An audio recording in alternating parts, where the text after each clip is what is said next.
कुछ समय पहले जब अनजान गांव वालों को ये बात पता नहीं थी कि बाथरूम जैसा भी कुछ होता है, तब लोग गांव की नदी में ही नहाया करते थे। महिलाएं सुबह सूरज निकलने से पहले ही नहा लेती थी और पुरुष कभी भी डुबकी लगा लेते थे। गर्मियों में तो कोई दिक्कत नहीं होती थी, लेकिन बारिश और सर्दियों के मौसम में महिलाओं को बहुत दिक्कत होती थी। आप इस गांव के मुखिया हो, कुछ सोचो और कुछ तो करो। मुझसे इतनी ठंड में पानी नहाना नहीं होगा। मैं तालाब के आसपास कुछ दूरी पर कुछ पहरेदारों को रख देता हूँ। ऐसी वहाँ पर कोई भी नहीं आ पाएंगे और तुम्हें धूप में थोड़ा सा वक्त मिल जाएगा। सुरेखा को अपने पति सुंदरलाल की ये बात अच्छी लगती है और वो जाकर बाकी की महिलाओं को भी ये बात बता देती है। सब इस बात से खुश होते हैं और कुछ दिनों तक सब अच्छे से चलते हैं। फिर कुछ दिनों बाद सुंदरलाल का भाई दलिया शहर से आता है। दलिया एक नंबर का बेवकूफ है। उसे किसी बात की ना अकल है ना समझ है।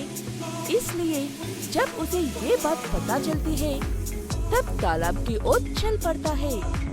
लेकिन रास्ते पर उसे पहरेदार रोक लेते हैं। ठहर जाओ दालिया, तुम इस वक्त तालाब के आसपास भी नहीं जा सकते हो। 1 घंटे बाद आ जाना, तब कहीं पर भी जा सकते हो। 1 घंटे बाद जाना हो तो अब क्यों आता रे? हट जा मेरे रास्ते से। मैं इस गांव के मुखिया का भाई हूँ। अगर खुद मुखिया भी इस वक्त आकर यहाँ से 1 कदम और आगे जाने की बात करेंगे तो मैं उन्हें भी धक्के मार के भगा दूंगा यहाँ से। तुम तो सिर्फ भाई हो, इसीलिए चुपचाप चले जाओ यहाँ से। ऐसे कहकर पहरेदार थोड़ी ऊंची आवाज से बात करते ही दलिया वहाँ से चुपचाप चला जाता है और सीधे अपने भाई के पास जाकर पहरेदार के बारे में गलत बातें बताता है। तब सुंदरलाल अपने भाई से पहरेदार को वहाँ से आगे गुजरने वालों को रोकने के लिए कुछ भी कहने का और करने का पूरा हक है। उसने मेरे या तुम्हारे बारे में ऐसी गलत बातें अगर की भी हो तो उसके पीछे कोई वजह होगी। तुम फिर कभी पहरा देते वक्त उसके आसपास मत जाना। ऐसे कहते हुए सुंदरलाल अपने भाई को ही समझाता है, लेकिन दलिया सुनकर सुधारने वाले में से बिल्कुल भी नहीं था। इसलिए अगले दिन दलिया गांव में एक और अपने ही जैसे को पकड़कर पहरेदार को उसकी बातों में व्यस्त रखने को कहता है। वो मूर्ख भी दलिया की बात मान लेता है और पहरेदार को अपनी बातों में व्यस्त रखता है। यही सही मौका है, जल्दी से उस पार चले जाता हूँ। ऐसे कहते हुए दलिया नदी के पास चला जाता है। तभी घर लौट रही सुरेखा और बाकी की महिलाएं उसे देख लेते हैं।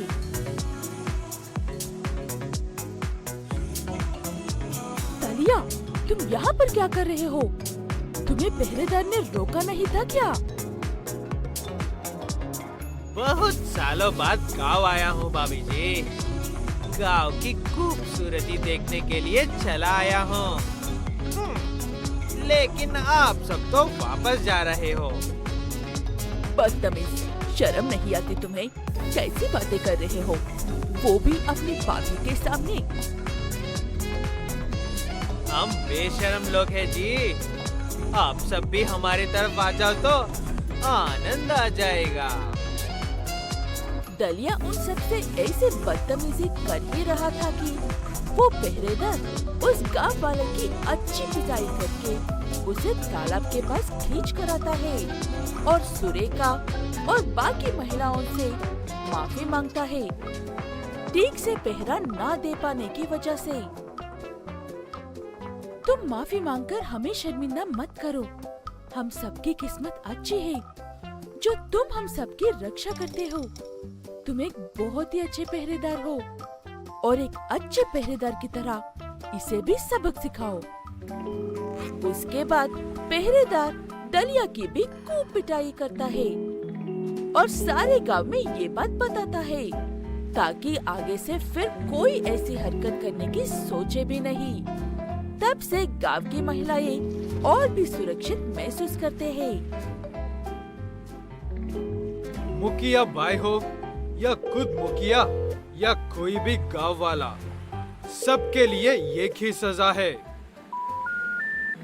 लालपुर गांव में जानकी नाम की एक गरीब माँ रहती थी। जानकी के 3 बच्चे हैं।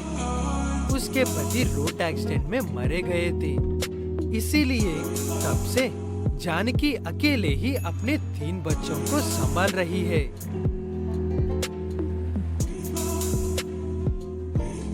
सुनीता बेटा, मैं जा रही हूँ काम करने के लिए। खाना वहीं पर रखा हुआ है, जब भूख लगे तो तब खा लो और अपने भाई और बहनों को भी खिला देना, ठीक है ना? ठीक है माँ, जल्दी आना। जब छोटू रोता है तो चुप होने का नाम ही नहीं लेता है। मैं कोशिश करूंगी बेटा। ठीक है, अब मैं जा रही हूँ। जानकी के पास एक रेडी है।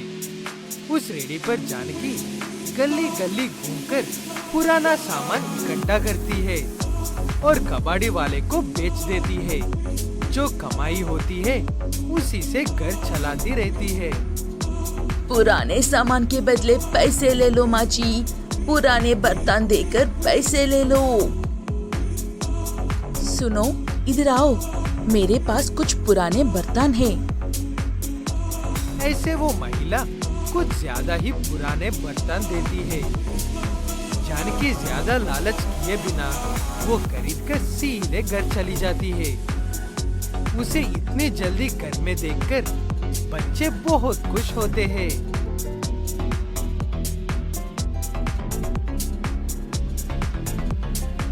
माँ, आप तो सच में बहुत जल्दी आ गई। हाँ बेटा, मैं सिर्फ सामान खरीद कर आ गई हूँ। शाम को जाऊंगी कबाड़ी वाले को बेचने के लिए। ऐसे कहते हुए जानकी अपने दोनों छोटे बच्चों को खाना खिला रही थी और उसकी बेटी बाहर रेडी के पास जाकर उन पुराने बर्तनों को पत्थर पर घिसते हुए अजीब सा खेल खेल रही थी। शोर सुनकर जानकी बाहर जाकर सुनीता को शोर बंद करने के लिए कहती है, लेकिन तभी जानकी को उन पुराने बर्तनों के बीच में एक आधा नया बर्तन नजर आता है। उसे देखकर जानकी, कैसे अजीब बर्तन है, आधा नया और आधा पुराना। मैंने इसे खरीदते वक्त तो नहीं देखा था। माँ, मैंने इस बर्तन को नया किया है। पत्थर पर रगड़ने से ये ऐसा नया हो गया है। वो बात सुनकर और उस पत्थर को देखकर जानकी के मन में एक ख्याल आता है। उसके बाद जानकी उन पुराने बर्तनों को कबाड़ी के पास बेचने के लिए लेकर जाने के बजाय ऐसे ही कड़ी धूप में बैठकर एक एक बर्तन को पत्थर पर घिसते हुए बर्तनों को चमकाकर उन्हें नया बनाकर पुराने बर्तन के बदले नए बर्तन बेचती लगती है। लेकिन ऐसे करने पर किसी दिन कमाई हो रही थी तो किसी दिन नहीं हो रही थी।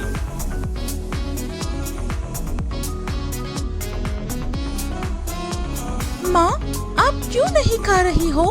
आओ ना, आप भी थोड़ा सा खाना खा लो। नहीं बेटा, आज बिल्कुल भी कमाई नहीं हुई है। इतना सा ही खाना है, तुम खा लो। जिस दिन कमाई नहीं होती है उस दिन जानकी घर की परिस्थिति यही होती है। जानकी को वो कबाड़ी वाला मिलता है जिसके पास वो पहले पुराने बर्तन के बदले पैसे लेती है। जानकी, सुना है कि तुम पुराने बर्तन को बड़ी मेहनत से नई में बदलकर बेच रही हो। सच में मैं तुम्हारे इस काम की कदर करता हूँ, लेकिन खरीदने वाले नहीं करते हैं। उन्हें पता है क्या नया और क्या पुराना। इसीलिए शहर से कुछ नए बर्तन खरीदकर ऐसे ही व्यापार करके देखो। ऐसे कहते हुए वो कबाड़ी की दुकान वाला वहां से चला जाता है। जानकी भी थोड़े से पैसे इकट्ठा करके शहर से कुछ नए बर्तन खरीदकर वैसे ही व्यापार करती है और हर रोज उसकी थोड़ी बहुत कमाई होने लगी थी। ऐसे थोड़े थोड़े पैसे जमा करके एक दिन जानकी रेडी पर बर्तन खरीदने के बजाय एक छोटी सी दुकान लगाती है। ऐसे ही वो अपना व्यापार भी कर रही थी और बच्चों का ख्याल भी रख रही थी।